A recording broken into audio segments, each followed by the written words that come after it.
Hello, everybody. If it's Wednesday, it's Warhammer, and that must mean it's time for an early, as always, and only this week. It's my co-host Tom. How you doing, buddy? Hello, friends. How's it going? Tom's in his office, as we can see. I'm in my standard location this week. So we had to move the show. Thank you for Tom for reorienting. I know you're in the middle of a lot of stuff right now professionally, but we couldn't skip a week. Yeah, a little bit. But we're gonna make some time. This will be a shorter show as a word of warning up top. However, we did give you 8 hours of in-depth AoS 2 review over the weekend, so I feel like it's okay. What do you want from us? Well, let me just quick shout out to Ben Johnson, who shouted us out on the Twitch stream and talked about the 8-hour show, and then immediately one-upped us by doing a 24-hour live stream on the 30th. You cheater. But I bet they're going to rotate people. So I'm going to be watching to see if any one person stays on screen for more than 8 hours. I'm just saying, because if not, I'm still claiming victory. Even if not, like I feel like that's a win. Like we've been a positive influence. We've encouraged them to up their game somehow with our terrible show. We've encouraged them to take the next step in their own journey. Well, I mean, they did do a similar thing for 40K, but I'm glad to see it coming over here for that. So, indeed. But at any rate, why don't we begin with some news? Obviously, there's been a little and a couple that I'm actually really, really excited for. Like there was actually not a lot, but there's a big one today. There's one that I'm like super jazzed about. Okay, well, I don't know which one that is. I want to start with the new store exclusive. Absolutely. Do you want a picture of this dude? I do. Man, this dude is hot. He is. This is pretty cool. So do you want to talk about what this is? This is basically the new store exclusive model that'll be available. Yeah, so like on there's some anniversary swag, and I think like that he falls into, like, it's not swag, you have to buy it, but he falls into that, along with like a Space Marine and like some weird backpacks and stuff. But it's, I mean, okay. Weird backpacks and stuff. Yeah, that's how we roll. Yeah. Okay. I mean, this is what I'm worried about, or this is what I'm interested in right here. This guy. Yeah. He looks so good. It's a cool looking ghost. I like his long face. I do too. It's very like Ring Wraith reminiscent. Yeah, absolutely. I like that there's like weapon options. Like those are both builds of the same guy, right? Like that's what they're showing here. That you can switch the weapon or switch his little thing he's holding. Yeah, like that's neat. Like awesome. I love that. Like this is a thing. I'm excited to have an anniversary model for AoS because you're right. Like the previous like limited edition models, or at least all the ones that I've picked up, have been various takes on Space Marines, right? Yep. So I think this dude looks sweet as all get out. I really do. Like he's got great movement too. Yeah. It's a wonderful sweeping figure, which to me, by the by, you have to use this one. I guess this is the lantern as opposed to like the hourglass or whatever. Yeah. Because to me, this model right here has such better movement and aesthetics. Yeah. It, like the two, like the trail of the smoke and the trail of the tail points back to the head, which is the center of your model. Like it's so good. It's so good. Like I really like the axe as well. Yeah, I do. I would do axe and this ghost. I don't care. I do not care what the War Scroll says. I would do axe and lantern. Yeah. Like if you're talking flow, because like the tail and the axe then point up to his hand, and all that continues to point up to the head. So it's just like it's so well designed as a model, and like it's awesome looking. Yeah, it's a cool dude. Did they say when he's available? I didn't see No, that. like only for store anniversaries is what I hear. Like, okay, this is like you have to find out when your store is having their yearly anniversary, and that's what you pick it up. Cool. Okay, I didn't get that. Yeah, I thought it was like for the anniversary in store. I misread. No, that's why it says store anniversary. I can. It makes sense now when you say it like that. Yes. Cool. It is a nice model. Like it is super sweet. Yeah, I'm a fan.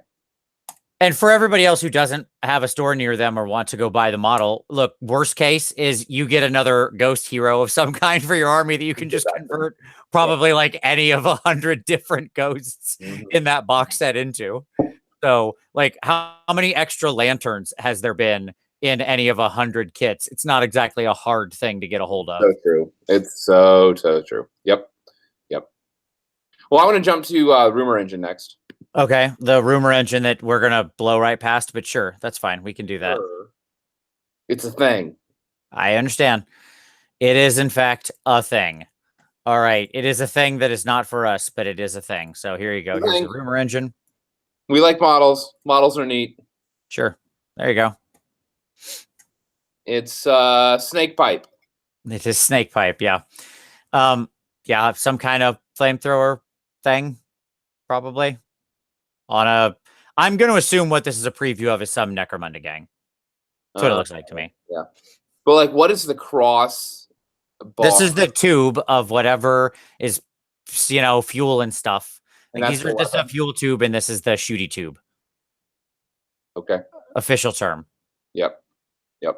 And as people have pointed out, like the grip looks like a lot of like Gene Stealer Cult grips and a couple other grips that are on some of the things with the actual like cross section grip. Sure. Yep. Yeah, I see it. Yep. So I mean, more gross Necromunda gang seems cool to me. There's only been one that I was interested enough in to pick up and paint, and that was the Escher gang. So yeah. It kind of was my perfect aesthetic. They hit a home run right out of the gate. It'd be hard for them to make something else that I'd be into that much, but whatevs. Good. It's good. The next one is Forge World. We know that now that Forge World scrolls are going to get updated with the AoS 2 release. So folks wondering like, when are we going to get new points and all that? Yeah, guess what? It's coming. It's happening. This is the one I'm the most excited for because I'll be completely honest. Like, I was very afraid we were going to have a big delay in between the two. Like we have, I mean, like historically we have, right? Yeah. It's lagged by weeks, 2 months behind, depending on when we're talking about for these updates. And there is a lot of stuff in Forge World that I'm like interested to still keep integrated into armies. I want to know what I can use for my Realm of Beast monster. You like your monster. Which one? Like you want to start summoning beasts, right? Is that what you mean? No, like if I'm playing in Realm of Beasts, you have to put a beast on the Oh, sure. Yeah. Yeah, and I'm going to get me like a Dreadsorian or something. Well, I mean, remember, like if they don't change the scrolls, like the incarnate of beasts or whatever, those are summonable, right? So like, if they just have like as many of them as they want, because they could just fate dice a bunch of them in. Well, they're not summonable by them. They're summonable by very specific. So it's like destruction and order beast wizards. Yes. Yep. So like, but that's why I've always light incarnates. Like because the Luminarch is technically a light wizard. It's a light wizard on a Luminarch. Like it's not I don't know that it says battle mage. No, the incarnate elemental of beasts is summonable by if I like as his war scroll stands right now, which by the way, this could very well go away. A lot of these summon spells have gone away, but I hope it doesn't. It's like a super tough summon as it stands. It's like on an 11. Which whatever, cool. It's summonable by a destruction and amber wizards is the elemental of beasts, and the elemental of fire I think is destruction and bright wizards. Yeah, destruction and bright wizards. I mean, it's again both on like an 11, but if they keep that ability, that's hot. Their models are basically not great, or if they even exist, they're like hard to get a hold of and whatever. But they represent awesome abilities for conversions. Because I mean, what does an incarnate of beasts look like? Right. Or an incarnate of fire. Like that is conversion city. You know what I mean? So for free, I'll do it. I'll take a crack at it in some fun games. Sure. I don't know that I'd bet a tournament list on it, but I'd take a crack at it in fun games. Look, my Destruction Wizards row is looking for more things to do. So there you go. I mean, your Ironjaw's shaman can get +2 to his cast pretty easy. I'm just saying. Yeah, that's what I'm saying. That's easy. And you get +3 if you throw in a big stompy. Or a piece of arcane terrain or whatever. Sure. Like suddenly that number's looking very feasible. Yeah, so there you go. All right, what's next? We have The easy to back kits, or the easy to build kits, sorry, have decorative bases in them. We learned that for a fact, which is pretty exciting. Yeah, we saw all the sprues. This was like the big mystery, right? When they sort of previewed all this stuff, there was a bunch of them that had, some of them had, even like in some cases, the same fig. Some of them had like the decorative bases and some didn't. And now that we saw the easy to build sprues, they actually released those. What you see is that like the base is on there. It's part of the sprue. It's coming with it in that standard traditional way. So it's like a Shadespire sprue in that the base is there, right? But clearly there'll be versions of them at some point, or of some versions of some of them that are not like that, because as I said, they had some that were just on, normal bases. Yep. And the big question now for me is, how long are they going to string out those releases? Because like we got some of them coming at launch, right? Yeah. But how long after are we going full Idneth here? Is this 5 weeks of strung out releases of Ghosties? And you think we'll get them simultaneously? Like what? Like July, we'll get kits from both. Week 1, week 2, kits from both. Week 3 weeks, or do we get like all of Stormcast in July, all of Ghosts in August? That's a good question. I mean, in the initial release, they're both right, because you've got the Mirmorn, however you say it, Banshees, the Stalkers, like the Skaven looking dudes. You've got the Sequitors and the Castigators, right? Those are the 4 kits that are there. So my guess is they'll just keep doing both. I mean, if I had to put my money on it, that is what I would guess. Yeah. Because why not? Like, why not keep trickling it out because they're going to sell a ton of this box set. Yep. There's going to be a ton of people who are working on either army. Yep. Right. So why not give all of those people something to buy every week? I mean, they've clearly got them all done, and there's no difference to them if they like, you know what I mean? If you split them up and do 2 and 2 or whatever, 4 of one and 4 of the other in those weeks. So, I mean, for my money, I would just split them. It's a better plan. And it lets people actually then slowly parse out both their purchases, their painting, and their building. So my particular guess is we're talking about mins 4 to 5 weeks here to get all the kits out. Bare mins. Because I mean, there's still stuff we haven't seen, like the Stormcast special characters. Or like the Tiger Riders. Yeah. I mean, no, sure. We've seen them, like, sort of in the background. I just mean, like, I don't know when they reference the special character, like one of the special characters is a person on one of those tiger dragons. I don't even know that I've seen that model. There's another special character that looks like it's on foot or whatever. I haven't seen that person. There's one on like a Pegasus, a goat Pegasus. Oh yeah, sure.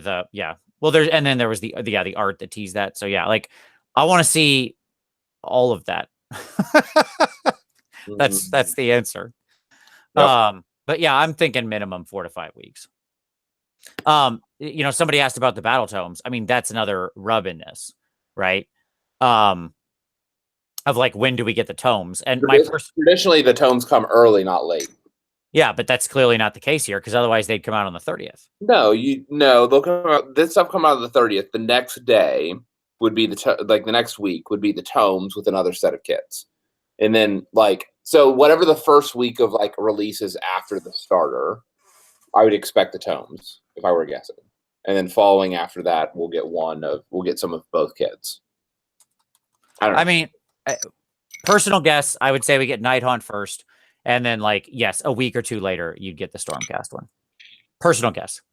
Mm-hmm. And also, I'm going to go ahead and shout it out to Paul Wagner in the comments, who said they should be called Taigagons. I'm down with that.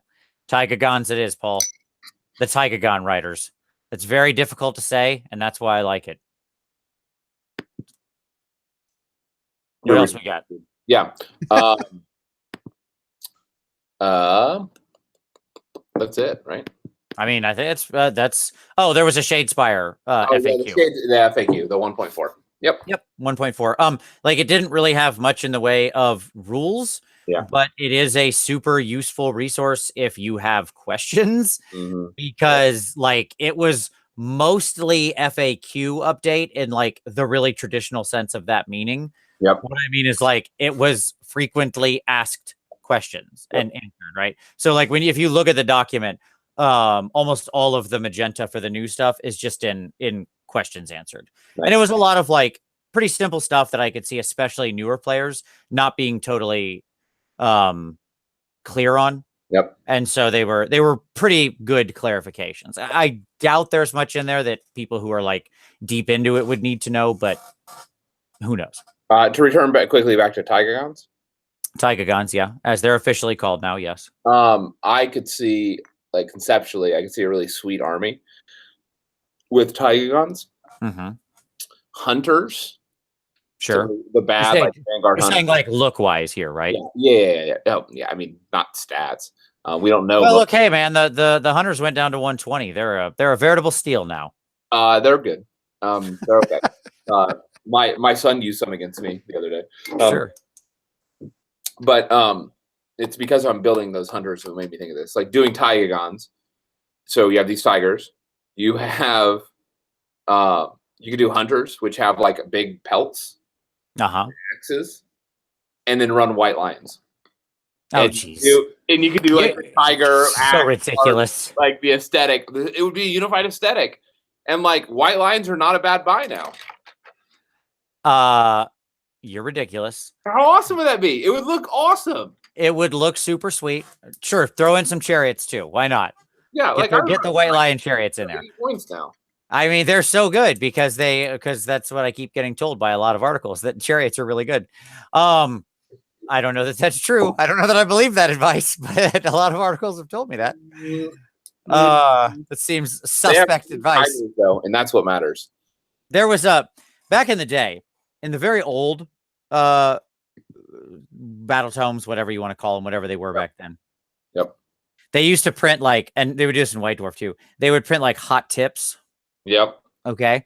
And so my favorite one was from like the time when the Empire had Kislev horse archers. Oh boy. Okay. Which were like famously one of the worst units in the universe at that time period. They had like no shots that hit on 1 million and did 0 damage. So it was a great investment.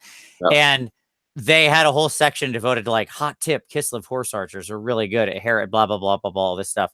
And I was like, no, you're a liar. And that became a running gag for the past 20 years in my group. The hot tip Kislev horse archers. Anytime someone gives you bad advice, it's a Kislev horse archer hot tip. So I'm just saying, I feel like chariots might fall into that same category. It feels like a Kislev horse archer. I am not speaking to their officiousness. I'm simply acknowledging that they are, aesthetically, they will be pleasing.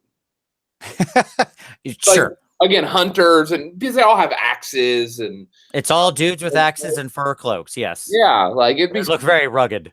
Yeah, it would be. It'd be a very rugged army. Sure, a very manly elfish army. So sure, absolutely, very unusual for that force. Okay. So with that, let's turn to like that's it. That's the news. I mean, we just did a giant show on Saturday. Not much has happened in the last 3 days. Yep. And we're in the middle of the pre-release window, so this is the great holding of your breath. Until the everybody scream. So let's talk about some pick of the week. So what do you got, man? What's your pick of the week? What do you want to share with everybody? I heard there was a really super interesting, popular 8-hour show. I heard this on the Twitch stream. Everybody's talking about it, I heard. Yeah, I mean, you've said it. I've said it. People are saying it. I've heard that. It was on the Twitch stream. That's all I'm saying. Wow. So 8-hour show. We can put a link to that 8-hour show down below. Sure. Can I tell you the funniest comment I got on the 8-hour show? Sure. Okay. I think the audience will enjoy this. So it has been great. Thank you to everybody who's watched and commented and all that. I really do appreciate it. But I think because it's quite a few people. Well, Jesus. Okay, sure. I mean, by the standards of what? Nothing. By our normal viewership. Sure, by the standards of like our niche community. Yeah. By the standards of like a video where a funny cat falls off the edge of a piano. No, it's not viral. Nothing. No. I never made that claim. I'm just saying, like amongst the Warhammer, it's the video's doing well at 3 days. That's all I'm saying. Sure. So so I imagine there's people who don't normally watch our channel who are watching it because it's of the nature of what it is. And so I got a comment from a new person who I had never seen before. Okay. Yep. And Yep. who I would doubt highly as a subscriber given their comment. And their comment was, the bald, ugly person is very negative. Woo! Touchdown victory! And I was like, wait a minute. Hold on. That is unfair. I was certainly not negative. I accept the other two descriptors. Like, no argument there, man. You're absolutely right. But I was certainly not negative. Like, that is not an appropriate labeling. I am positive bald and ugly, but let's not make assumptions here about my attitude. That's all I'm saying. It is amazing. It made me laugh so hard. I like the comment about how brutes are bad, and how you were ignoring Iron Jaws. Well, I mean, that made me laugh. Yeah, that's like a regular, like that. I know that commenter. They comment on a lot of stuff, and we had a nice discussion. Like, I disagree. I rep brutes. They've always done well for me at 180. I understand that not everybody agrees with that. Super fine. Like, that was a fair, fun difference of opinion discussion. Well, I made me laugh because I'm like, yeah, Vince, you're just so uneven. Sure. I don't know. Like, I'll rep Iron Jaws in a heartbeat. Maybe I do it more off the air. Like, Tom has to put up with it a lot. So, like, you guys think that I rep like stunties or elves a lot? You have no idea. Like, I talk about Iron Jaws a lot. Vince to not talk about Iron Jaws, and this is for a man who didn't want to do orcs, right? Who has hated orcs for 20 years? Yeah, what can I say? When you fall in love, what do you do? Sometimes it strikes you. All right. So there you go. So there's my funny comment from that video, but it was good. So yes, that's a good share. I will give a shout out so we're going to talk a lot about Magic today. And let's say after our short conversation, because we're only going to have like an hour today. Let's say you want to hear more about Magic, but Vince, the 2 hours you talked about it on Saturday, plus whatever you're going to talk about it today, that's not enough. I need more Magic in my life. Well, fortunately, everybody's talking about Magic because we have all the endless spell rules and they're public. So it's an easy thing to talk about right now. So I'm going to shout out two quick things. First, the Honest Wargamer, who did with his crew a full review of the endless spells. So I'll link his most recent show. And then also Mr. MC1 Gamer, who was back today talking about endless spells for the first time in a while. We got him out of the woodwork. He's back. And he was breaking down endless spells and talking about sort of Magic in general in the new edition. So I'll link both of those down below. So you can while away your evening in the magic of the mortal realms. Okay. So Tom, let's talk about some hobby time, man. What have you been working on? You're in the middle of something, so I doubt you've had much time to work. Yeah, just not a lot. I've really been like on a Stormcast binge. Sure. Like, I just been building Stormcast, and so I've built like 6 raptor, like long strike raptors, and the little birdies. Like, have you built those models? The little birdies? I've built the birdies that could, like, the only occasion I've had to build birdies is with the Night Venator dude. Yeah, let me just say, these birdies are amazing. I would encourage you to build some birdies sometimes, then. All right. Well, I'll see if I can find some birds. Just in general, I've been building, I've been playing with my Warhammer with my son, and he does Stormcast, and so we're like introducing a new unit each time we play. He's kind of mixing things up and just kind of learning the game, and what we've been doing is that means I have to build all the units that I own so that we can actually have them on the table. And so I've just been, touching them up, and it's just been fun because it's not a stress project. It's not like my daughters that I have to actually paint nicely. I'm just whatever, I'll build them, and it's fun to build bases, and I'm not doing this big theme thing, and yeah. So it's been one of those kind of palette cleansers that I've mixed in the midst of my other all the other things that I have going on. So it's been good. No, I mean, it's really good advice. Like, I think oftentimes, especially with, like, because we all get focused on particular projects, whether you're trying to take it to a high level or finish for a tournament or whatever it happens to be, it's easy to like really get caught in a kind of rigorous cycle. And I think that like just following your bliss every so often and just painting and putting things together that like you aren't as serious, right? Yep. Is good.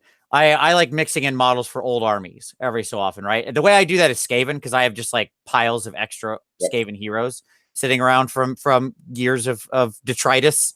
Yep. So like when I just want to do a fun little thing that I can paint in a day and just not worry about it that much, I could just grab a random Skaven hero and go to town. So as a result, I have tons of Skaven heroes. Fun aside, as I'm fully expecting the Tomb Kings to pass away from point soon into Legends, Yeah. I wanted to know how many points I actually had. Yeah.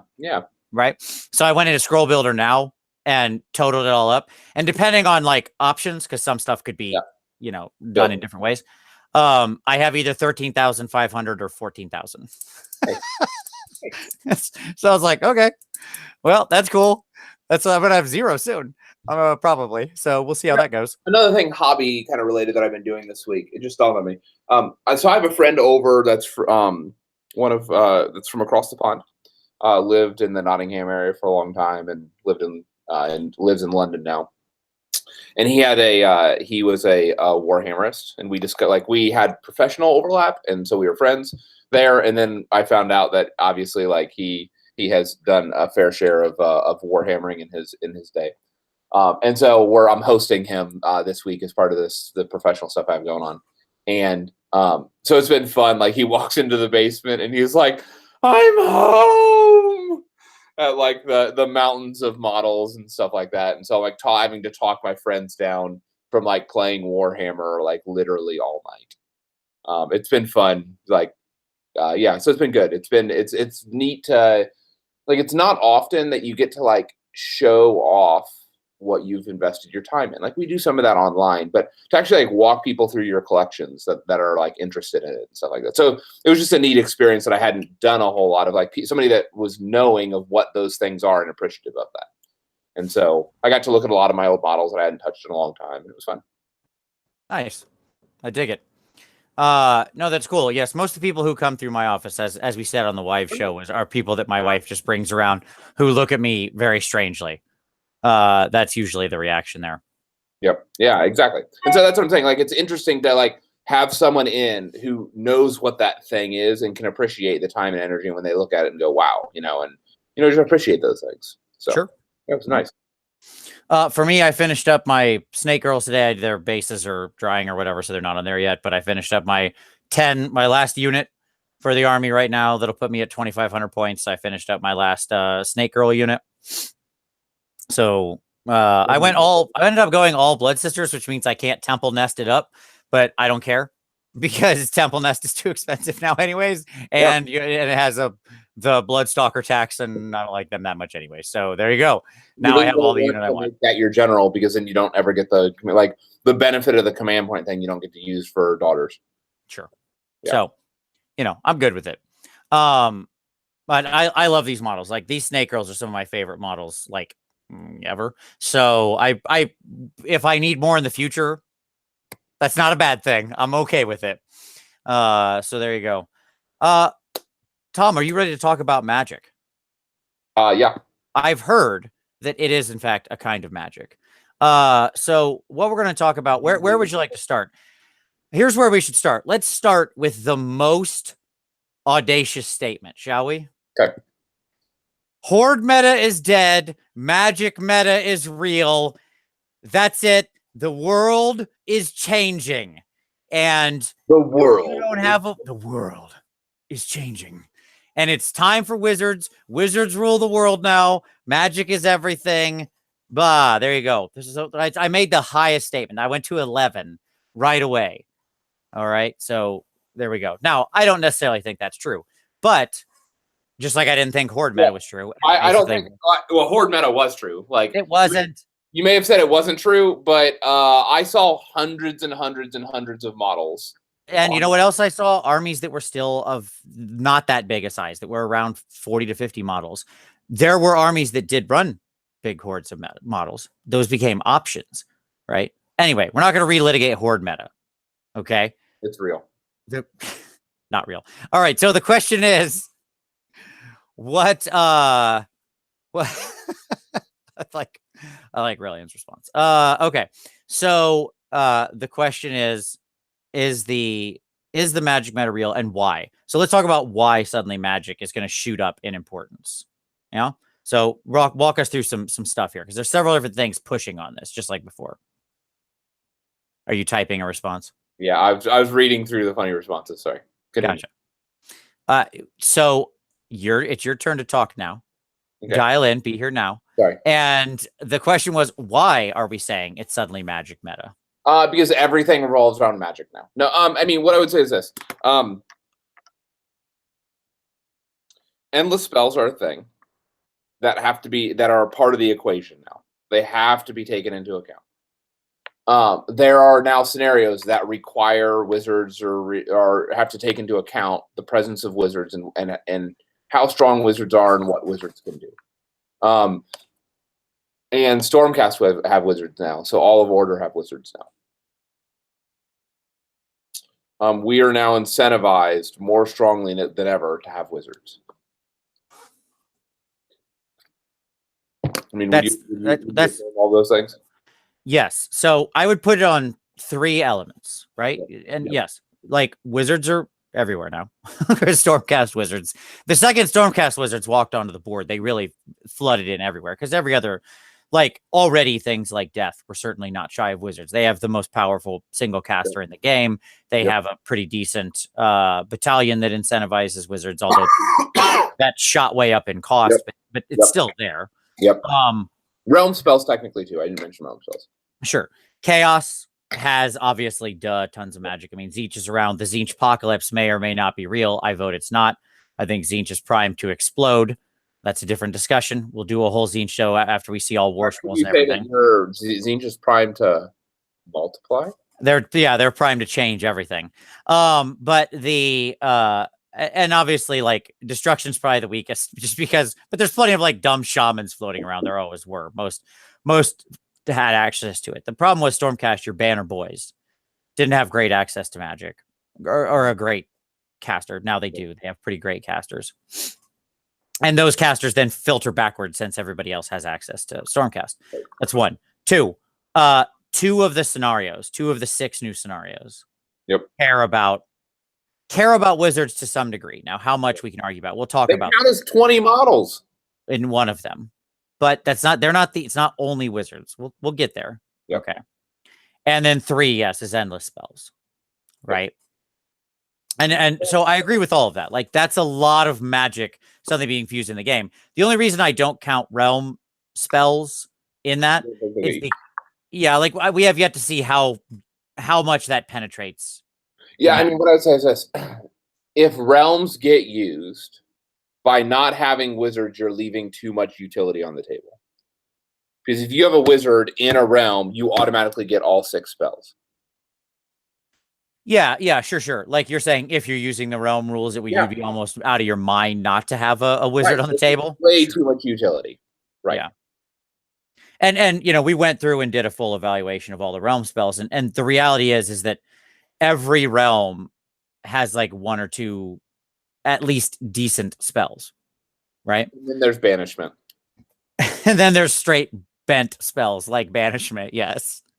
The greatest assassination spell since like Dreaded 13th and 8th edition, sure. Well, it's not only the spell, it's a spell coupled with the new setup rules. I understand. They've made their own thing. It is what it is, man. As it stands, without like an errata or an FAQ, it will straight murder units of any size. So there's a lot of pressure to have magic at your disposal. Now, again, if tournaments are all adopting the realm rules, right? Like if you see tournaments say, okay, and by the way, like everybody's been like, oh, well, you can't roll for the realm at the start of the tournament round. I mean, yeah, probably not. I would tend to agree. You could. They could make a chart. They could, but at the same time, like the logical way that they'll probably do it is either have tables or rounds assigned to realms, right? Like it's this round of play, everybody's in fire. This round of play, everybody's in X. Yeah, and it's the same. You do it with scenarios now, right? Like, okay, round 2 is knife to the heart, and you would just say round 2 is knife to the heart in the realm of fire. Like, it's not the most complicated change in the world to figure out. Like, oh my god, how are TOs going to crack this code? Like they can do it. And it lets you avoid like Realm of Beasts. Like if you're not generating, if people aren't picking, then it lets you like avoid those that are going to be too difficult for the tournament play. Right. Like, I would say no matter what, you'll never see Realm of Beasts in non-narrative tournaments. I think it's the best narrative tournament realm in the history of mankind. But like my Dreadstarian agrees. Yeah, I mean, the problem with having it in a normal tournament is you would be expecting everybody to show up with potentially a lot of extra models, because there is a very real world where you need to put 2 extra big monsters on the table in addition to your army. Like now, but at the same time, let me not write that off. There was a very famous tournament down in North Carolina that ran for a lot of like 7th and 8th edition called Grail Quest, I think. And the special thing about that tournament was that you got to bring an extra monster within a set of restrictions in your list. Like not as part of the points. Like you had this many points you were playing with, and then you get bonus monster. Okay. And that was kind of the point of the whole tournament. And the monster figured into the scenarios. So like, if somebody was willing to structure something like that, they could do it. Cool. So, as as Relian is pointing out very rightly in the tournament or in the comments, actually right now the Dreadstarian doesn't have the monster keyword. Yeah, but the scrolls are being fixed with AoS 2, and that's a monster. Don't try to tell me you can put that on terrain and get a bonus. Right. It's clearly a monster. Like, it's giant. Okay. Yes. Here's the deal. If it's not a monster, I'm going to go get a cover bonus with it. It's obviously a monster. It's giant. It's the size of a small house cat. It's clearly a giant. It's clearly a monster. Yeah, I have to find terrain to put it on, granted, but yeah, it's big. Sure. Anyways, so where would you like to start with this? To me, the big one is the scenarios. Would you like to start with the scenario discussion? No, sure. Okay. I say that because it's also a smaller part of the discussion, right? Yep. All right. So we basically have 2 scenarios here that are relevant, right? Yep. You gonna share those up and walk us through? I'm not going to share them because they haven't been released and I can't do that, but I'm going to bring them up so I can read them. And if you want to go read them, you can. Yeah. People who are watching this. Sorry, they haven't been released yet, so I can't share my screen. I can't share them. That's how this works. Yeah, sorry. I had forgotten that they hadn't been released yet. Yep. No, it's okay. The internet's a thing. You can find them. So the first one, is the places of arcane power. Yep. One of the big questions is before, when we had like duality of death or 3 places of power, and we basically had 6 scenarios in the common rotation of most tournaments, right? What that meant is that you knew it was highly likely one of them was going to be that one, right? Yeah. Because almost no one cut that one. It did really nice things to your army. It made it so it put pressure on heroes. It put pressure on certain forces. It had good effects on the meta by being present. Yep. The question is now that all 18 have been updated, which I am happy about. Like, I love that we have that many now updated and in the mix. Is 2 out of 18, if all 18 fall into rotation, enough to be weight? You see what I'm saying? Like how, and that's a thing we'll only know over time. Well, right? It'll be random, and so you don't know. I mean, that's the key. You don't know if you're going to have this thing. Like, you don't know if it's going to show up, right? Mm-hmm. And if you don't know that it's going to show up, then like it will skew lists because people will need to prepare for it. Just like when 3 places of power was in the rotation, you saw lists change. Yeah, so you're saying sort of like by its very presence, it will change people's list building. Yes, by the very presence of its possibility for appearing, it will change the lists. Yep. So let's quickly explain places of arcane power. Basically, it's a sort of diagonal deployment scenario. You have 3 objectives on the center line. The outer 2 are 18 from the corners, right? And the grist here is this: the normal rules for controlling an objective aren't used. Instead, you control an objective if a friendly hero with an artifact of power or a friendly wizard is within 3 inches at the end of any type of move apart from a retreat. Okay. And you only get control of it if like that person moves away or you kill that person and move on to it, right? So, and you know, the interesting thing to me about both of these is they do allow heroes with artifacts to get on them and effectively be worth the same. So it's not like you have to have a wizard. Right, but like, I don't know. Maybe. I mean, here's what I'll say.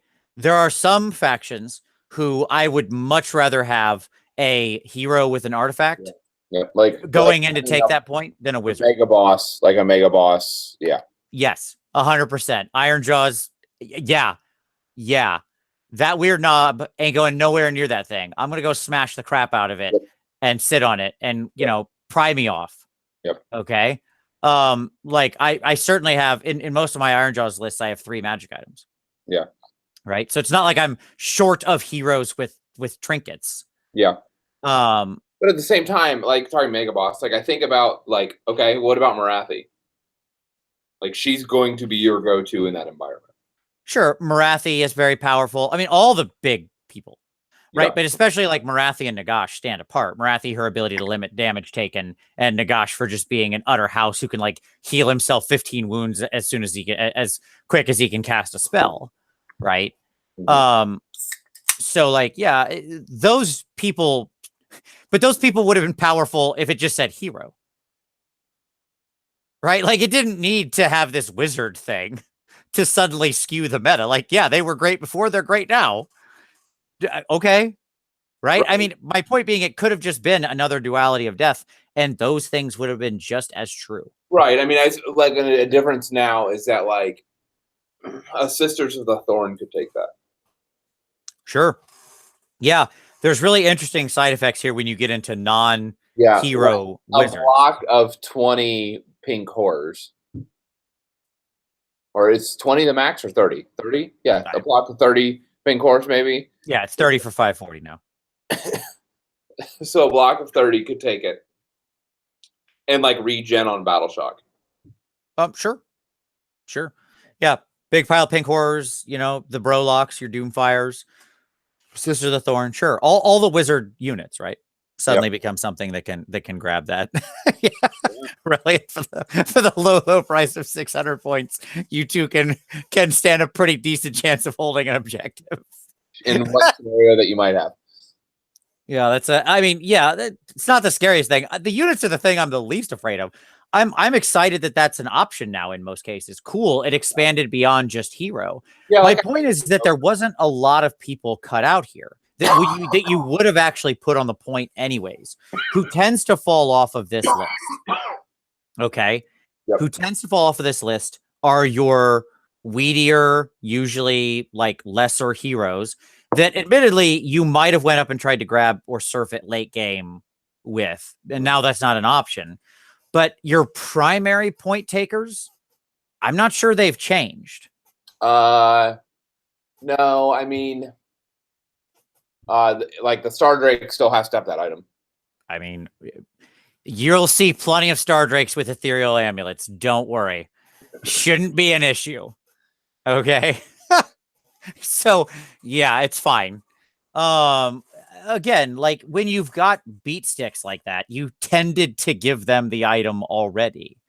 Right. Like you didn't get the artifact and be like, well, I could put it on this 600 point destroyer hero and really make him an absolute teeth kicker. But I also have this 80 point utility buff hero. Let's give him the sweet sword. No, like that isn't what happened most of the time. Sure. Right. Okay. So the other scenario here in question, which is the one you referenced, right, is the relocation orb. And aside from having the most insane, like, sort of map in the history of the game because of the way the orb moves and all the dice, so it's this weird geometry problem, which is hilarious to me. The you'll see when you see the map, it's Looney Tunes. Anyways, again, when you determine who controls the objective, which is the relocation orb, the only people who control it, again, are heroes with artifacts of power. And each wizard that is within 3. Sorry, let me put it this way. This one doesn't overwrite the taking mechanics. Okay. Like in the other one, it was a duality of death style where like only artifact heroes and wizards can take. Yep. So units don't count anymore. Right. This one doesn't overwrite the old rules. It still uses them. It just changes the weight. So it says artifact heroes and wizards are worth 20 models. So they'll tend to just, take it out from under like 5 units or something sitting there capping it. Yep. Okay. But this one's actually the much more interesting one to me because, one, the objective is actually quite movie around the board. That's the whole nature of the thing. It's called the relocation orb. But secondly, because because big units can still take it away from that hero or wizard, right? Units of 30 are still more than 20. That's how that math works. That's just math right there. Okay. I've double checked my figures on this. 30 is in fact greater than 20. But it becomes a really neat situation for like those points where you'd leave like a single hero back on a point. Sure. Like it changes the math on that. Like leaving a single wizard on a point back there suddenly becomes like Rodigus, super valuable because you just can't throw like a unit of 5 to overwhelm him. Sure. Like if he's got the orb and he's kind of backfield or something. Like there is a limited amount of backfield the orb can move to. Right. Like it can't actually enter the starting territories. It bounces in this big section in the middle, but it can get like fairly backfield towards some people, depending on how it rolls out. Yeah. I mean, to me, this one is a weaker incentive than the other one because I do still have like some capability, right? Depending on my army list. Yeah, it's interesting. It's actually a secondary consequence of keeping hordes relevant. Yeah. Right? Because your horde... It's a soft incentive to overwhelm wizards. Right. Horde still beats... It's still the paper to the rock of the wizard here. It makes me wonder if, a unit only has one wizard keyword. Yeah. Yes, they clarified that in the rules pack about units that are wizards. Right. And so does the whole unit count as 20? Or like if I have a unit of 30 pink horrors, does it count as 50? Or like not 50 but 49 maybe? I don't know. I'd have to go back and look at I'd have to go back and look at that unit clarification again and see if the answer is obvious. 20?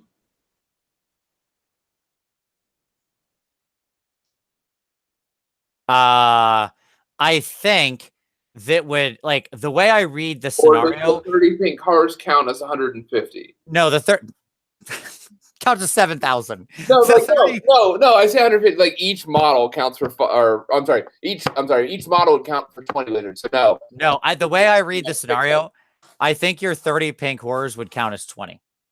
30 pink horrors would count as 20. That's amazing. Because it just says each wizard counts as 20. They're a wizard. They count as 20. Like it overwrites their normal counting mechanism. Yes.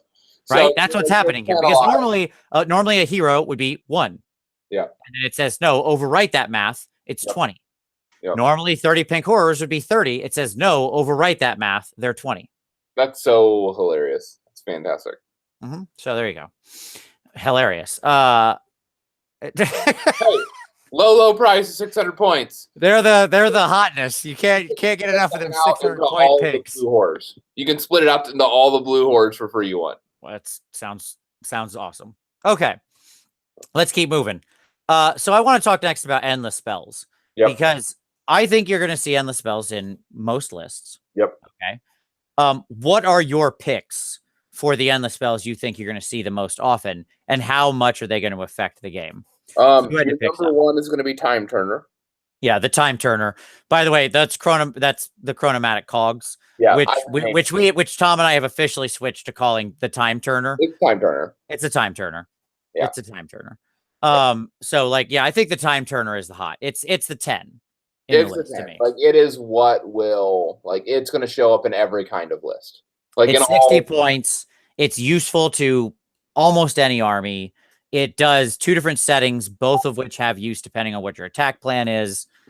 Yeah, it doesn't need to get near the enemy to be useful, right? You could have a wizard backboarded with it to a point and still be useful. Yeah. I think number 2, I think the spell portal is going to be super relevant. Like, being like part of the challenge of spellcasting is range. And I think so, like, this may potentially be a way to get around unbinding. It may require an FAQ. Because of the wording, like, it seems like, maybe I'm wrong here, like, it's possible, but it seems like the unbind, you have to be within X inches of the wizard. You're going to unbind, right? Okay. And, like, you could, even though you have the spell originating as if they were standing from where the one spell portal is, if that's in unbind range, but the wizard is not, I don't think you can unbind them. Yeah, I don't know. I'd have to go back and look at the core rules. You see what I'm saying? Like, yeah, I do. So in other words, if the wizard is outside of 30 inches, but the portal is within 30 inches, can you spell it? So, like, can you fire spells from the portal? And if they're within unbind range of the portal, do they get the unbind? Or does the actual physical model have to be within 30 inches? I don't have a solid answer for you. And I agree. But so what I would say is that the spell portal may have another alternative function of, like, extending your range is getting out of unbind range, which would be a really big deal potentially. Sure, even if not, like, I don't know, man. The thing about the portal to me is it doesn't do a lot on its own. And what I mean by that is exactly what I'm saying. Like, that is to say, it's an enabler. It's an enabler, yes. And so, like, the value of enablers is always difficult. Yeah, it's always difficult to size because certain armies will be able to, like, absolutely capitalize on that thing like mad. Like, Nagash can capitalize all over that thing, right? Obviously. Well, not only that, like, it creates the infinity loop right now. Oh, of the sure. Yeah, like, for those of you who don't know, what I'm talking about is, like, anytime that an endless spell ends its movement within 6 inches of a portal, it gets scooped up and spit out the other side of the portal.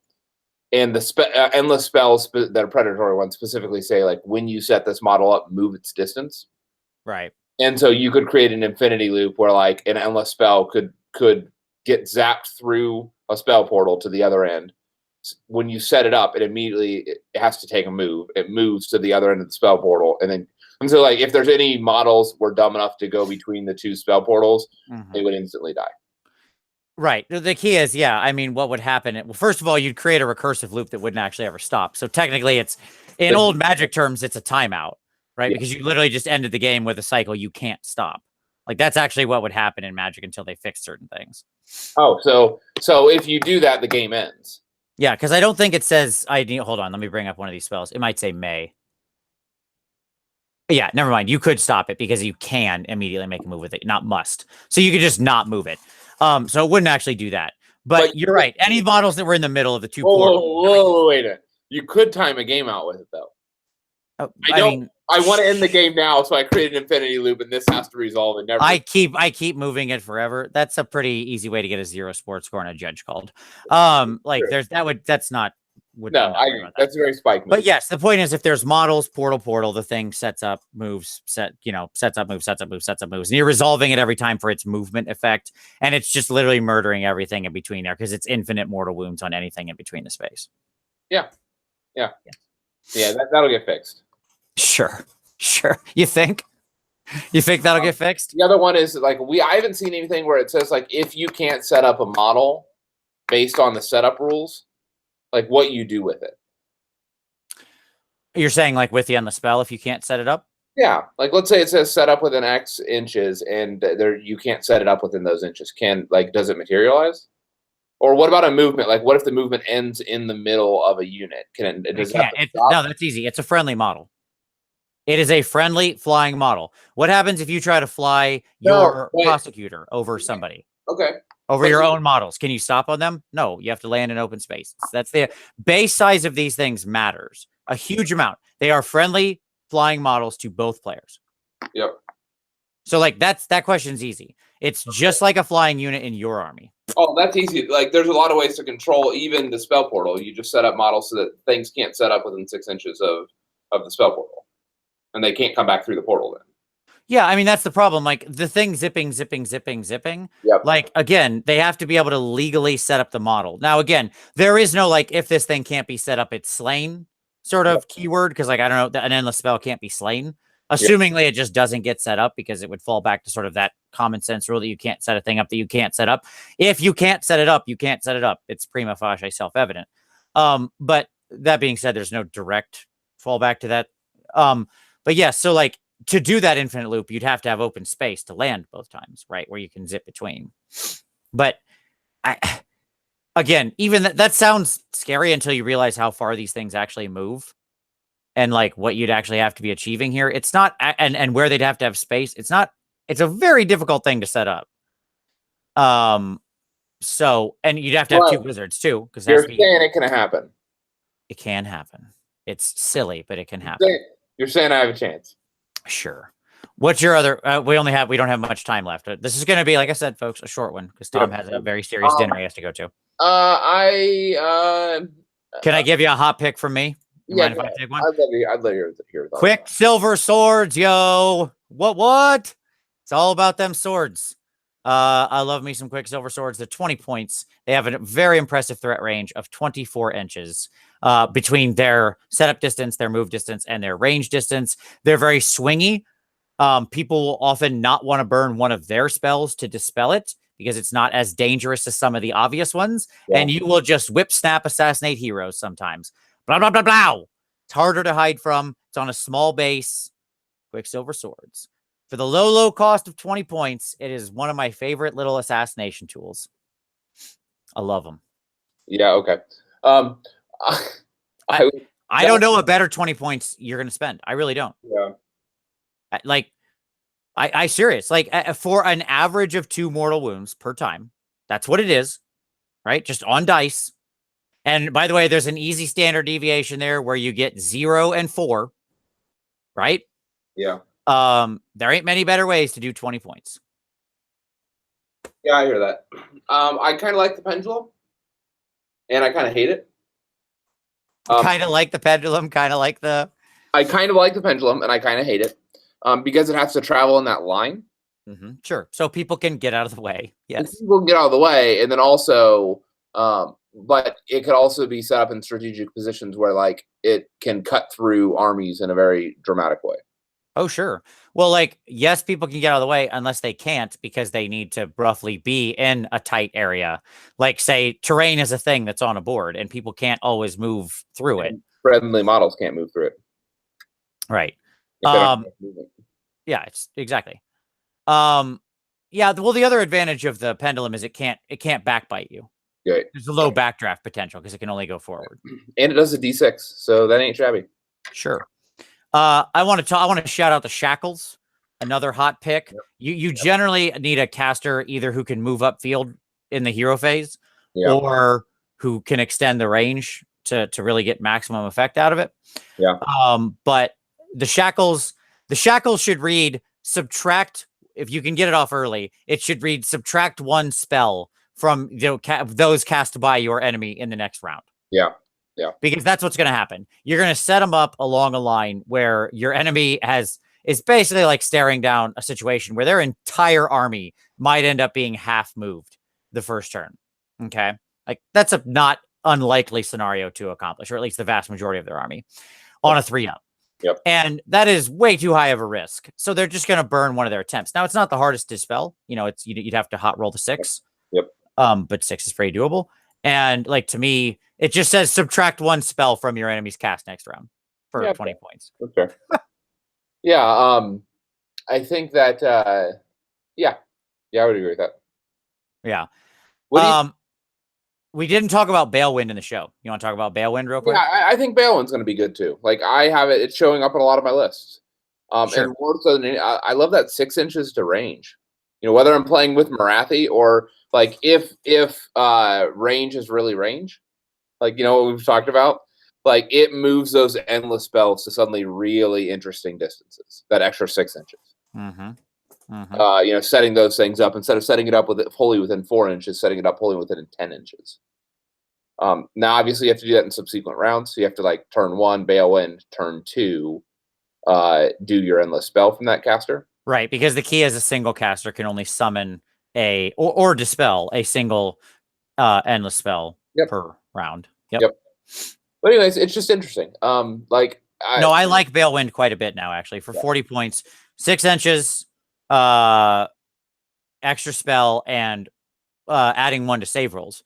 In the world of no Mystic Shield, a free add 1 to save rolls is actually not too shabby. And it has a really interesting effect for like commanders with like or folks that have like radius abilities. Because the Balewind becomes 1 model with the model. So it ends up extending their base slightly depending on how small their base was. Like, if they're on a 25 mil, you put them on a Balewind, suddenly that thing's like 4 inches across. It extends the actual radius of some of the radius abilities. There was a question in the chat of can a spell portal extend or change the direction of a pendulum? Yes. Yeah, because you will pick up the pendulum and reset it up. And the nature of the pendulum is it goes in the direction it's set up in. Right. And every time you pull it out of the spell portal, it is a setup. Yep. And so you get to determine all appropriate things as per setup. Yeah, it's true. Including the free move. Yeah, just as an aside, yes, I agree with Balin. We're gonna have to go soon. But what I would say is the other thing that interests me is that what I'm interested to see is that how the weight of the new Magic meta, hypothetical Magic meta, what the new weight will do to the value of other abilities. So I had an interesting situation when I was list building this last weekend, and I stumbled upon Carrick Acolytes. Yeah, sure. 80 point, 10 models, or 80 points for who have an ability that no one knows what you're talking about, but I do. Yeah, it's the bird. Yeah, everybody, they have an ability that nobody else knows about. But I'm gonna spill the beans on it. If a wizard is within 18 inches of this unit and casts a spell, you roll a dice. On a 5-up, they take a mortal wound. Right. And every one of these units, like for every 10 models, like for every one of these units you'll have one of these birds. And so if you have like 5 of these units and they're, like a wizard within 18 inches of all of them, you're going to roll 5 dice and all the 5-ups are going to do a mortal wound because it triggers independently of each one because of the wording. Yeah, to be very clear, it's not that you can have like multiple birds in a unit and those don't stack. But if you have multiple units, if you've got 5 units and they're all within range in some best case scenario and somebody casts a spell, you roll 5 dice every 5-ups, mortal wound. They cast another spell, you do it again. Yep. And you keep doing it. It's sort of a dot. It's an 18-inch sort of like bubble dot on all casters, right? Right. And it just is, and like that pairs obviously well with like something like Fatesworn, where you're going to put 10 units in a list. So you need a bunch of chaff units. Like in that huge battalion, you need units like just bodies to fill out slots. And you need the cheapest thing you can find in an 80-point unit that's going to like that's going to cap that can sit on objectives, that has 18-inch range of their range attack, and are at 4s and 4s neg-1 rend because of the battalion. Because of Fatesworn, yep. Yep, and you can have them all with shields, so they already have 6-ups. So there's a bunch of these like factors that all make it something a really interesting proposition to do like 5 mortal units, and then like 5 of these other throwaway units at 80. Sure, and in the end, they're just chaff units, right? Like if they happen to get in there and be annoying and start pinging wizards, great. Right, because it's like that's like those 4, like to put things in perspective, those 5 units are 400 points. 400 points, yeah. Right? With 50 shots, 4s and 4s neg-1 rend. That's not terrible. I mean, it's not awesome, but it's going to intercept. It's going to gum things up, and they'll all have a 6-up ward save. Sure. Yeah, I mean, the real thing that I want to know of the Magic meta is, we're at the same time we've got this dispel range, we've got, a dispel scroll coming into the game, right? Like in the Knight Incanter, like a lot, which I suspect a lot of people will have that, or the Spell Weaver or something like that, where you got a hard dispel scroll. You've already got stuff floating around like the Frog, who can, dispel table wide. The question really becomes like, how much does this balance remain? Like the thing that would stop the sort of magic meta from coming into its fruition is if there is an equal amount of sort of dispel control that can be generated. And I think that's what we have to see. Right. And that's something I don't know. My honest feeling, okay, is that like, as it stands right now in the game and the units, understanding the war scrolls as we do, and of course things could change. Right. Is that it is far easier right now to wait toward casting than it is to wait toward dispelling. And the value of doing so is much higher. Right. You are incentivized to get casters, and by having casters, you also build dispellers. Whereas only like a lot of extra things have the ability to just dispel.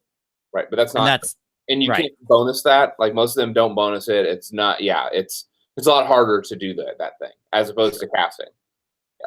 True. But part of the thing is that a lot of ways you get dispelling is by getting casting. And so like what could happen is this, one of my big fears is this sort of magic arms race. Yep. Right. Yeah. I don't think this is going to be the case, but like there's a potentiality here of, I think it's a little bit more than just a potential, but we'll see.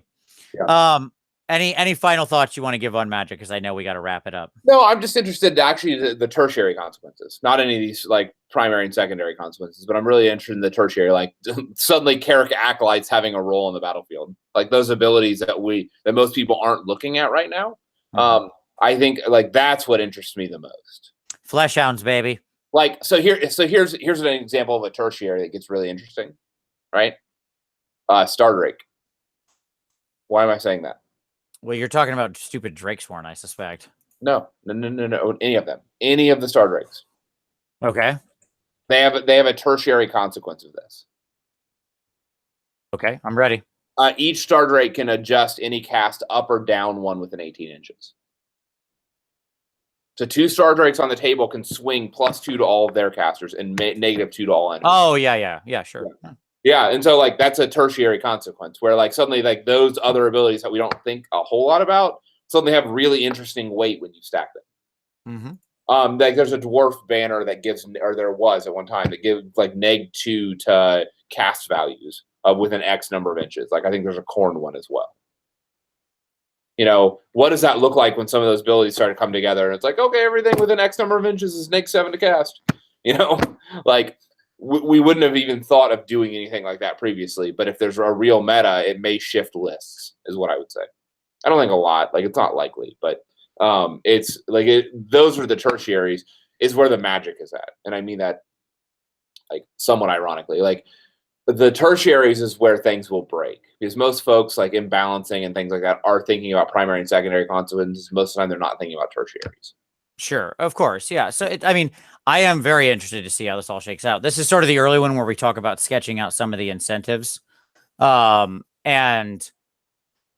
there's already a lot of lists. I've seen a lot of people moving toward including more wizards in. Here's what I'll say. Personal feeling, at the very beginning, you're just going to see a ton more wizards in lists, right? Like, because everybody's going to jump on board. Everybody wants to use endless spells. Everybody wants to play with the new toys. So are you at the beginning going to see a ton more wizards? You betcha. Does that necessarily equal magic meta? No. Right? Because you've got to let months of that shake out. If those lists with a lot of wizards don't tend to win. Right. And what actually wins is a more balanced strategy. And yeah, sure, everybody has like 1 caster or 2 casters or something like that. That ends up being the lists that evolve. Right. Then no, there's no magic meta. It wasn't real. Right. But don't take like the first 3 months as dictum as to what's going to happen. No, it's where we're at in 9 months. Like the 9 months is the determining factor where you've had a season of magic or a season to really prove itself, whether it's true or not. Yeah. Right. All right. Well, there you go. Well, folks, that brings us to the end. Little magic discussion. Like I said, I'll link everything down below. Thank you, as always, everybody, for watching. Tom, go enjoy your professional life. But don't worry, we'll be back as always. We'll see you next Wednesday.